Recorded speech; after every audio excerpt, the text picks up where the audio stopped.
আমি আপনাদেরকে একটা ছোট্ট কারগুজারি শোনাই, আপনাদের দিল কেঁদে দিবে। 2016 সালের ঘটনা। তখন ঢাকায় মোহাম্মদপুর আমি খতমে তারাবির জন্য 2 জন হাফেজ নিয়োগ দেওয়া হবে কেন্দ্রীয় মসজিদে।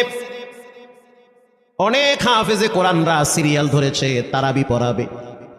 কার মনে না চায় এত বড় এক মসজিদে আমি যদি চান্স পাইতাম তো আমার কপালটা খুলে যেত। শুক্রবার দিন সবাই দরখাস্ত রাখলো, ইন্টারভিউ শুরু হয়ে গেল। পরের জুমায় অসংখ্য ছাত্রদেরকে দেখছি খতমে তারাবির জন্য ইন্টারভিউ সিরিয়াল দিয়েছে।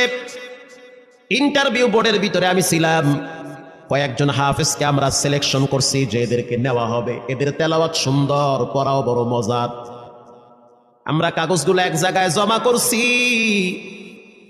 পরের জুমায় আমরা ঘোষণা দিয়ে দিব কোন মায়ের সন্তান চান্স পাবে। পরের জুমায় যখন জুমার নামাজের পর